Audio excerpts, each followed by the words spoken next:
Hi hello ನಮಸ್ಕಾರ ಎಲ್ರಿಗೂ ಮನೆಮದ್ದು ಯೂಟ್ಯೂಬ್ ಚಾನಲ್ಗೆ ಎಲ್ಲರಿಗೂ ಸ್ವಾಗತ. ನಮ್ಮಲ್ಲಿ ತುಂಬ ಹಬ್ಬಗಳಲ್ವ, ಯಾವಾಗಲೂ ತುಂಬ ಬೇರೆ ಬೇರೆ ಹಬ್ಬಗಳು ಬಂದಾಗ ನಾವು ಬೇರೆ ಬೇರೆ ರೀತಿಯಲ್ಲಿ ಏನಾದರೂ ಸ್ಪೆಷಲ್ ಎಲ್ಲ ಮಾಡ್ತೀವಿ. ಈವನ್ ದೇವರಿಗೆ ನೈವೇದ್ಯಕ್ಕೆ ಕೂಡ ಹಾಗೆ ಒಂದೊಂದು ಹಬ್ಬದಲ್ಲಿ ಒಂದೊಂದು ಥರದಲ್ಲಿ ಮಾಡ್ತೀವಿ. ಸೊ ಇವಾಗ ಏನು ನಾಳೆ ಶಿವರಾತ್ರಿ ಅಲ್ವಾ, ಸೊ ಶಿವರಾತ್ರಿಗೆ ಸ್ಪೆಷಲ್ಲಾಗಿ ನಮ್ಮ ಕಡೆಯಲ್ಲಿ ಮಾಡೋದು ನಾವು ಗೊಜ್ಜಾವಲಕ್ಕಿ ಅಂತ ಹೇಳ್ತೀವಿ ಅಥವಾ ಹುಳಿ ಅವಲಕ್ಕಿ ಅಂತ ಹೇಳ್ತೀವಿ. ಇದು ತುಂಬ ಸ್ಪೆಷಲಾಗಿ ಮಾಡ್ತೀವಿ. ಅದು ಶಿವರಾತ್ರಿಯಲ್ಲಿ ದೇವರಿಗೆ ನೈವೇದ್ಯಕ್ಕೆ ಇರಬಹುದು, ಇಲ್ಲ ಹಬ್ಬದ ಅಡುಗೆ ಅಂತ ನಾವು ನಾರ್ಮಲಾಗಿ ಮಾಡೋದು ಇದನ್ನು.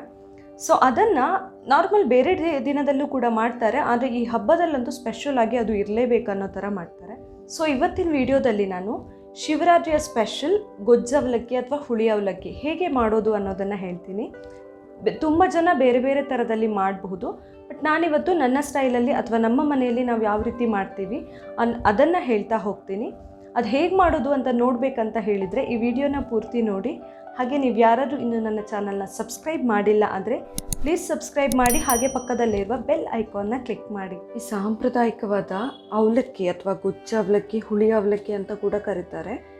ಇದನ್ನು ಮಾಡೋಕ್ಕೆ ನಾನು ತೊಗೊಂಡಿರೋದು ಕೆಂಪು ಅವಲಕ್ಕಿ. ಇದು ಟೇಸ್ಟ್ ತುಂಬ ಚೆನ್ನಾಗಿರುತ್ತೆ. ಕೆಂಪು ಅವಲಕ್ಕಿದು ಮೀಡಿಯಮ್ ಅವಲಕ್ಕಿ ತೊಗೊಂಡಿದ್ದೀನಿ, ತುಂಬ ದಪ್ಪ ಅವಲಕ್ಕಿ ತೊಗೊಂಡಿಲ್ಲ. ದಪ್ಪ ಅವಲಕ್ಕಿ ಆದರೆ ನಿಮಗೆ ತೊಳೆದು ಒಂದು ಅರ್ಧ ಗಂಟೆ ಹೊತ್ತು ನೆನೆಸಬೇಕಾಗತ್ತೆ. ಮೀಡಿಯಮ್ ಅವಲಕ್ಕಿ ಆದರೆ ತೊಳೆದಿಟ್ಟರೆ ಸಾಕಾಗುತ್ತೆ, ವಿತಿನ್ 2 ಮಿನಿಟ್ಸ್ ನೀವು ಮಾಡಬಹುದು. ನೋಡಿ, ಇದು ತೊಳೆದು ಇಟ್ಕೊಂಡಿರೋದು ಆಲ್ರೆಡಿ ಉದುರಾಗಿ ಬರುತ್ತೆ. ತೊಳೆದು ನೀವೇನು ನೆನೆಸಿ ಮತ್ತು ಎಕ್ಸ್ಟ್ರಾ ನೀರೇನು ಹಾಕೋದು ಬೇಡ. ಅದು ತೊಳೆಯುವಾಗಲೇ ಚೆನ್ನಾಗಿರೋ ನೀರೇ ಹಾಕಿ ತೊಳೆದಾಗ ಅದು ಮತ್ತೆ ಏನು ನೀರು ಎಕ್ಸ್ಟ್ರಾ ಬೇಕಾಗಲ್ಲ. ಈ ಥರ ಫಸ್ಟಿಗೆ ತೊಳೆದಿಟ್ಕೊಬೇಕು ನಾವು ಅವಲಕ್ಕಿ ಮಾಡೋಕ್ಕೆ ಶುರು ಮಾಡೋದಕ್ಕಿಂತ ಮುಂಚೆ. ಫಸ್ಟಿಗೆ ಒಂದು ಮಿಕ್ಸಿ ಜಾರ್ ತೊಗೊಂಡು 1 ಬೌಲ್ ಆಗುವಷ್ಟು ಹಸಿ ತೆಂಗಿನಕಾಯಿ ತುರಿ ಹಾಕ್ಕೊಳ್ಬೇಕು. ಒಣ ಕೊಬ್ಬರಿ ಬೇಕಂದರೆ ಹಾಕ್ಕೊಳ್ಬೋದು, ಆದರೆ ಟೇಸ್ಟ್ ಚೆನ್ನಾಗಿರೋದು ಹಸಿ ತೆಂಗಿನಕಾಯಿ ತುರಿದು. ಇದಕ್ಕೆ ಅವಲಕ್ಕಿ ಮಾಡುವಾಗ ನಾವು ಕಾಯಿ ಎಷ್ಟು ಜಾಸ್ತಿ ಹಾಕ್ತೀವೋ ಅಷ್ಟು ಟೇಸ್ಟ್ ಚೆನ್ನಾಗಿರುತ್ತೆ. ಸೊ 1 ಬೌಲ್ ಆಗುವಷ್ಟು ಹಾಕಿದ್ದೀನಿ ನಾನು. ಇದಕ್ಕೆ ಖಾರದ ಪುಡಿ ಹಾಕ್ತಾ ಇದ್ದೀನಿ. ನಿಮ್ಮ ಖಾರಕ್ಕೆ ಕರೆಕ್ಟಾಗಿ ಹಾಕ್ಕೊಳ್ಳಿ. ನಾನೊಂದು ಅರ್ಧ ಸ್ಪೂನ್ ಆಗುವಷ್ಟು ಹಾಕಿದ್ದೀನಿ. ಹಾಗೆ 1/4 ಸ್ಪೂನ್ ಆಗುವಷ್ಟು ಸಾಸಿವೆ ಹಾಕ್ತಿದ್ದೀನಿ. ಸಾಸಿವೆ ಹುರಿದು ಬೇಕಂದರೆ ಹಾಕ್ಕೊಳ್ಳಿ, ಚೆನ್ನಾಗೇ ಇರುತ್ತೆ. ಇಲ್ಲಾದರೆ ಹಸಿ ಹಾಕ್ಕೊಂಡ್ರೂ ಕೂಡ ಪರವಾಗಿಲ್ಲ. ಇದಿಷ್ಟನ್ನು ಈಗ ತರಿಯಾಗಿ ಮಿಕ್ಸಿ ಮಾಡ್ಕೊಳ್ಬೇಕು. ಜಸ್ಟ್ ಒಂದ್ಸರಿ ಕರೆಕ್ಟಾಗಿ ಮಿಕ್ಸ್ ಆದರೆ ಸಾಕು. ಇದು ನೋಡಿ, ಈ ಥರ ಆದರೆ ಸಾಕು, ತುಂಬ ನುಣ್ಣಗೆ ಕೂಡ ಬೇಡ. ಜಸ್ಟ್ ಒಂದ್ಸರಿ ಒಂದು 2 ಸುತ್ತು ತಿರುಗಿಸಿದ್ರೆ ಸಾಕಾಗುತ್ತೆ. ಇದನ್ನ ಸೈಡಿಗೆ ಇಟ್ಕೊಂಡ್ಬಿಡೋಣ. ಈಗ ಫಸ್ಟು ಒಂದು ಬಾಣಲೆ ಬಿಸಿಗಿಟ್ಕೊಂಡು ಅದಕ್ಕೆ 1 ಸ್ಪೂನ್ ಆಗುವಷ್ಟು ತೆಂಗಿನ ಎಣ್ಣೆನ ಹಾಕ್ತಾಯಿದ್ದೀನಿ. ನೀವು ಕುಕ್ಕಿಂಗ್ ಆಯಿಲ್ ಯಾವ್ದು ಯೂಸ್ ಮಾಡ್ತೀರಾ ಅದನ್ನು ಹಾಕಿ. ಎಣ್ಣೆ ಸ್ವಲ್ಪ ಬಿಸಿ ಆಗ್ತಾ ಇದ್ದ ಹಾಗೆ ಒಗ್ಗರಣೆ ಮಾಡ್ಕೊಳ್ಬೇಕೀಗ. ಫಸ್ಟಿಗೆ ಸಾಸಿವೆ ಹಾಕ್ತಿದ್ದೀನಿ, ಹಾಗೆ ಸ್ವಲ್ಪ ಉದ್ದಿನಬೇಳೆ, ಹಾಗೆ ಒಂದು ಅರ್ಧ ಸ್ಪೂನ್ ಆಗುವಷ್ಟು ಕಡಲೆಬೇಳೆ. ಅವಲಕ್ಕಿ ಜೊತೆ ಕಡಲೆಬೇಳೆ ಕೂಡ ಹಾಕಿದಾಗ ನಾವು ಒಗ್ಗರಣೆಗೆ ಅದು ಟೇಸ್ಟ್ ಸಖತ್ತಾಗಿ ಬರುತ್ತೆ. ಮಧ್ಯ ಮಧ್ಯ ಸಿಗುತ್ತಲ್ಲ ಬಾಯಿಗೆ, ತುಂಬ ಚೆನ್ನಾಗಿರುತ್ತೆ ಟೇಸ್ಟ್. ಉದ್ದಿನಬೇಳೆ ಕಡಲೆಬೇಳೆ ಸ್ವಲ್ಪ ಕೆಂಪಾಗ್ತಾ ಬಂದಂಗೆ 1 ಒಣಮೆಣಸನ್ನು ಕಟ್ ಮಾಡಿ ಹಾಕ್ಕೊಳ್ಳಿ. ಇದು ಕೂಡ ಟೇಸ್ಟ್ ತುಂಬ ಚೆನ್ನಾಗಿ ಬರುತ್ತೆ. ಹಾಗೆ ಸ್ವಲ್ಪ ಕರಿಬೇವಿನ ಸೊಪ್ಪು.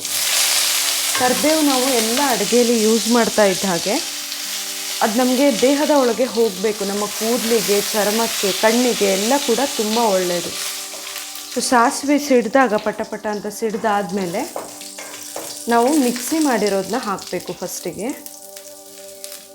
ಮಿಕ್ಸಿಗೆ ನಾವು ಸಾಸಿವೆ ಹಸಿ ಹಾಕಿದ್ದೀವಲ್ಲ, ಸೊ ಫಸ್ಟಿಗೆ ಅದನ್ನು ಸ್ವಲ್ಪ ಫ್ರೈ ಮಾಡ್ಕೊಳ್ಬೇಕು. ಹಸಿ ಸಾಸಿವೆ ಸ್ವಲ್ಪ ಕಹಿ ಅನಿಸುತ್ತೆ, ಹಾಗೆ ಟೇಸ್ಟ್ ಅಷ್ಟೊಂದು ಚೆನ್ನಾಗಿ ಬರಲ್ಲ. ಅದಕ್ಕೆ ಅದನ್ನು ಫಸ್ಟಿಗೆ ಸ್ವಲ್ಪ ಬಿಸಿ ಮಾಡ್ಕೊಂಡ್ಬಿಡಬೇಕು. ಇದೆಲ್ಲದನ್ನು ಕೂಡ ಸಣ್ಣ ಉರಿಯಲ್ಲಿ ಮಾಡಬೇಕು. ನಾವು ಯಾವುದೇ ಅಡುಗೆ ಇರಲಿ ಸಣ್ಣ ಉರಿಯಲ್ಲಿ ಮಾಡಿದಾಗ ಅದರ ಟೇಸ್ಟ್ ತುಂಬ ಚೆನ್ನಾಗಿ ಬರುತ್ತೆ. ತುಂಬ ದೊಡ್ಡ ಉರಿ ಇಟ್ಕೊಂಡು ಎಲ್ಲ ಮಾಡಿದಾಗ ಏನಾಗುತ್ತೆ, ಅದು ಸೀದ್ ಹೋದಂಗೆಲ್ಲ ಆಗಿಬಿಡುತ್ತೆ, ಇಲ್ಲ ಬೇಗ ತಳ ಹಿಡಿಯುತ್ತೆ.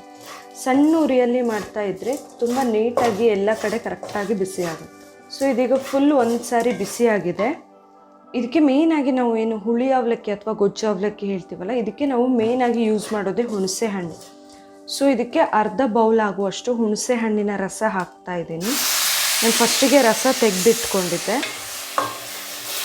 ಹುಣಸೆ ಹಣ್ಣಿನ ರಸ ಹಾಕಿ ಇದನ್ನ ಸರಿಯಾಗಿ ಕುದಿಸ್ಬೇಕು. ಹಾಗೆ ಅದಕ್ಕೆ ಒಂದು ಅರ್ಧ ಕಪ್ ಆಗುವಷ್ಟು ಆರ್ಗ್ಯಾನಿಕ್ ಬೆಲ್ಲ ಹಾಕ್ತಾ ಇದ್ದೀನಿ. ಬೆಲ್ಲ ಚೆನ್ನಾಗಿ ಕರಗಬೇಕು. ತುಂಬ ದೊಡ್ಡ ಉಂಡೆ ಇದ್ದರೂ ಕೂಡ ಪರವಾಗಿಲ್ಲ, ಅದಕ್ಕೆ ಸ್ವಲ್ಪ ನೀರು ಹಾಕಿದಾಗ ಚೆನ್ನಾಗಿ ಕರಗುತ್ತೆ. ಬೆಲ್ಲ ಹಾಕಿದ ಮೇಲೆ ಚಿಟಿಕೆ ಅರಿಶಿನ ಹಾಕಿ, ಹಾಗೆ ರುಚಿಗೆ ಬೇಕಾಗುವಷ್ಟು ಉಪ್ಪನ್ನು ಹಾಕಿ. ನೀವು ಖಾರದ ಪುಡಿ ಕೂಡ ಮಿಕ್ಸಿ ಮಾಡುವಾಗಲೇ ಬೇಕಂದರೆ ಹಾಕ್ಕೊಳ್ಬಹುದು, ಇಲ್ಲ ಆದರೆ ಇವಾಗ ಉಪ್ಪೆಲ್ಲ ಹಾಕುವಾಗ ಹಾಕಿದರೆ ಕೂಡ ಆಗುತ್ತೆ. ಸೊ ಮಿಕ್ಸಿ ಮಾಡುವಷ್ಟು ಟೈಮ್ ಇಲ್ಲ ಎಲ್ಲ ಆದರೆ ಡೈರೆಕ್ಟಾಗಿ ಕಾಯಿ ತುರಿ ಏನಿವೆ, ನೀವು ಸಣ್ಣದಾಗಿ ಕಾಯಿ ಎಲ್ಲಾದರೂ ತುರಿದಿದ್ರೆ ಕಾಯಿ ತುರಿನ ಹಾಗೆ ಹಾಕಿ ಡೈರೆಕ್ಟಾಗಿ ಮಾಡ್ಬೋದು. ಆ ಮಿಕ್ಸಿ ಮಾಡುವಂತಹ ಪ್ರೊಸೀಜರ್ ಏನಿದೆ ಆ ಸ್ಟೆಪ್ಪನ್ನೇ ಸ್ಕಿಪ್ ಮಾಡಿ ಬಿಡ್ಬೋದು. ಸಾಸಿವೆ ಒಂದು ಇನ್ ಕೇಸ್ ಹಾಕಿಲ್ಲ ಆದರೂ ಪರವಾಗಿಲ್ಲ. ಇದು ಈಗ ಸರಿಯಾಗಿ ಕುದಿಬೇಕು. ಬೆಲ್ಲ ಎಲ್ಲ ಸರಿಯಾಗಿ ಕುದ್ದಾಗ ಅದರ ಹಸಿ ವಾಸನೆ ಹೋಗುತ್ತೆ, ಇಲ್ಲ ಆದರೆ ಹಸಿ ಸ್ಮೆಲ್ ಬರ್ತಾ ಇರುತ್ತೆ ಬೆಲ್ಲದ್ದು. ನೋಡಿ ಗೊಜ್ಜು ಸರಿಯಾಗಿ ಗಟ್ಟಿಯಾಗಿದೆ. ಈಗ ಇದಕ್ಕೆ ಈಗ ನಾವು ನೆನೆಸಿ ಇಟ್ಕೊಂಡಿರುವಂತಹ ಅವಲಕ್ಕಿನ ಹಾಕಬೇಕು. ದಪ್ಪ ಅವಲಕ್ಕಿ ಆದರೆ ನಾನು ಆವಾಗಲೇ ಹೇಳ್ದಂಗೆ ಅರ್ಧ ಗಂಟೆ ನೆನೆಸ್ಬೇಕಾಗುತ್ತೆ ಹೆಚ್ಚು ಕಡಿಮೆ. ಇದು ಮೀಡಿಯಮ್ ಅವಲಕ್ಕಿ ಆಗಿರೋದ್ರಿಂದ ತೊಳೆದು ಕೂಡಲೇ ಮಾಡಬಹುದು. ನಾವು ಇದೆಲ್ಲ ಪ್ರೊಸೀಜರ್ ಆಗುವಷ್ಟರಲ್ಲಿ ಅದು ನೆಂದಿರುತ್ತೆ, ಅಷ್ಟೊತ್ತು ಸಾಕಾಗುತ್ತೆ. ಅದಕ್ಕೆ ಇದನ್ನು ಸರಿಯಾಗಿ ಮಿಕ್ಸ್ ಮಾಡಿ ಬಿಡಬೇಕು. ಕೆಲವು ಸರಿ ಬೆಲ್ಲ ಅಂಟಿದ್ದಾಗ ಏನಾಗುತ್ತೆ, ಮುದ್ದೆ ಮುದ್ದೆ ಆಗುತ್ತೆ ಸ್ವಲ್ಪ, ಇಲ್ಲ ಆದರೆ ಫುಲ್ ಉದುರಾಗಿ ಬರುತ್ತೆ. ಬೆಲ್ಲ ಸ್ವಲ್ಪ ಅಂಟಿದೆ ಅಂತಾದರೆ ಸ್ವಲ್ಪ ಮುದ್ದೆ ಮುದ್ದೆ ಆಗುತ್ತೆ, ಆದರೆ ಟೇಸ್ಟಲ್ಲಿ ಏನು ಕೂಡ ಚೇಂಜ್ ಆಗಲ್ಲ. ನಿಮಗೆ ತುಂಬ ಮುದ್ದೆ ಮುದ್ದೆ ಆಯಿತು ಅನಿಸಿದರೆ ಮೇಲ್ಗಡೆಯಿಂದ ಸ್ವಲ್ಪ ತೆಂಗಿನಕಾಯಿ ತುರಿನ, ಹಾಗೆ ಹಸಿ ತೆಂಗಿನಕಾಯಿ ತುರಿನ ಹಾಕ್ಕೊಂಡು ಮಿಕ್ಸ್ ಮಾಡ್ಕೊಳ್ಬಹುದು. ಆವಾಗ ಕೂಡ ಟೇಸ್ಟ್ ಚೆನ್ನಾಗೇ ಬರುತ್ತೆ. ಇದು ಅವಲಕ್ಕಿ ಹಾಕಿದ ಮೇಲೆ ನಾವು ಸರಿಯಾಗಿ ಬಿಸಿ ಮಾಡಬೇಕಾಗುತ್ತೆ, ಯಾಕಂದರೆ ಅವಲಕ್ಕಿ ಫುಲ್ ಅದರಲ್ಲಿರೋ ಉಪ್ಪು ಹುಳಿ ಖಾರ ಎಲ್ಲ ಹೀರ್ಕೊಬೇಕಂತ ಹೇಳಿದರೆ ನಾವು ಸರಿಯಾಗಿ ಬಿಸಿ ಮಾಡಬೇಕು ಅದನ್ನು. ಇದನ್ನು ಸರಿಯಾಗಿ ಬಿಸಿ ಮಾಡಿ ಸೈಡಿಗೆ ಇಟ್ಕೊಂಡ್ಬಿಡ್ಬೇಕು. ಈಗ ಶೇಂಗಾ ಇಷ್ಟ ಇದೆ ಅನ್ನೋರು ಇದಕ್ಕೆ ಬೇಕಂದರೆ ಶೇಂಗಾ ಹಾಕ್ಕೊಳ್ಬಹುದು. ಸೊ ನಾನು ಶೇಂಗಾ ಹಾಕ್ತಾಯಿದ್ದೀನಿ. ಒಂದು ಒಗ್ಗರಣೆ ಸೌಟನ್ನು ಬಿಸಿಗಿಟ್ಕೊಂಡು ಅದಕ್ಕೆ ಸ್ವಲ್ಪ ಎಣ್ಣೆ ಹಾಕಿ ಶೇಂಗಾನ ಫ್ರೈ ಮಾಡ್ಕೊಳ್ಬೇಕು. ಶೇಂಗಾ ಇಷ್ಟ ಇಲ್ಲದವರು ಇಷ್ಟು ತನಕ ಏನು ಮಾಡಿದ್ರಿ ಅಷ್ಟು ಮಾಡಿದರೆ ಸಾಕು, ಕರೆಕ್ಟ್ ಆಗುತ್ತೆ ಅವಲಕ್ಕಿ. ಶೇಂಗಾ ಬೇಕಾದವರು ಎಣ್ಣೆ ಸ್ವಲ್ಪ ಬಿಸಿ ಆದಮೇಲೆ ಸ್ವಲ್ಪ ಶೇಂಗಾನ ಹುರಿದು ಹಾಕ್ಕೊಳ್ಬಹುದು. ಶೇಂಗಾ ಫ್ರೈ ಮಾಡಿ ಆದಮೇಲೆ ಅದನ್ನು ಅವಲಕ್ಕಿಗೆ ಹಾಕಿ ಮಿಕ್ಸ್ ಮಾಡಿ ಬಿಡಬೇಕು. ಶೇಂಗಾ ಇಷ್ಟ ಆಗದೆ ಇರೋರು ಫಸ್ಟಿಗೆ ಅವಲಕ್ಕಿ ಸ್ವಲ್ಪ ತೆಗೆದಿಟ್ಕೊಳ್ಬಹುದು, ಆಮೇಲೆ ಶೇಂಗಾ ಹಾಕಿ ಸರಿಯಾಗಿ ಮಿಕ್ಸ್ ಮಾಡಿದರೆ ಅವಲಕ್ಕಿ ರೆಡಿ ಆಗುತ್ತೆ. ಇದನ್ನ ಗೊಜ್ಜು ಅವಲಕ್ಕಿ ಅಂತಲೂ ಕರೀತಾರೆ, ಕೆಲವರು ಹುಳಿ ಅವಲಕ್ಕಿ ಅಂತ ಕೂಡ ಕರೀತಾರೆ. ಶಿವರಾತ್ರಿ ಅಷ್ಟಮಿ ಈ ಟೈಮಲ್ಲೆಲ್ಲ ಹಬ್ಬಕ್ಕೆಲ್ಲ ದೇವರಿಗೆ ನೈವೇದ್ಯಕ್ಕೆ ನಾರ್ಮಲಿ ಈ ಥರ ಅವಲಕ್ಕಿನ ಮಾಡ್ತೀವಿ. ತುಂಬ ಟೇಸ್ಟಿಯಾಗಿರುವಂತಹ ಅವಲಕ್ಕಿ ಇದು. ಉಪ್ಪು ಹುಳಿ ಖಾರ ಎಲ್ಲವೂ ಜಾಸ್ತಿಯಾಗಿ ಹಾಕ್ತೀವಿ ನಾವು, ಹಾಗಾಗಿ ಈ ಅವಲಕ್ಕಿ ತುಂಬ ಅಂದರೆ ತುಂಬ ಟೇಸ್ಟಿಯಾಗಿರುತ್ತೆ. ಇದಕ್ಕೆ ನೋಡಿದ್ರಲ್ಲ, ತುಂಬ ರುಚಿಯಾಗಿ ಅಥವಾ ತುಂಬ ಈಸಿಯಾಗಿ ಮಾಡ್ಬೋದಾದಂತಹ ಗೊಜ್ಜು ಅವಲಕ್ಕಿ ಅಥವಾ ಹುಳಿ ಅವಲಕ್ಕಿ ಹೇಗೆ ಮಾಡೋದು ಅಂತ ಹೇಳಿ. ತುಂಬ ಟೇಸ್ಟಿಯಾಗಿರುತ್ತೆ ಇದು. ಹುಣಸೆ ಹಣ್ಣನ್ನು ಯೂಸ್ ಮಾಡಿ ಆದರೂ ಮಾಡಬಹುದು, ಇಲ್ಲ ಆದರೆ ನಾವು ಲಿಂಬೆ ಹಣ್ಣಿನ ರಸ ಕೂಡ ಯೂಸ್ ಮಾಡಬಹುದು. ನಾನಿವತ್ತು ಬರೀ ಹುಣಸೆ ಹಣ್ಣಿನ ರಸ ಮಾತ್ರ ಯೂಸ್ ಮಾಡಿದ್ದೀನಿ.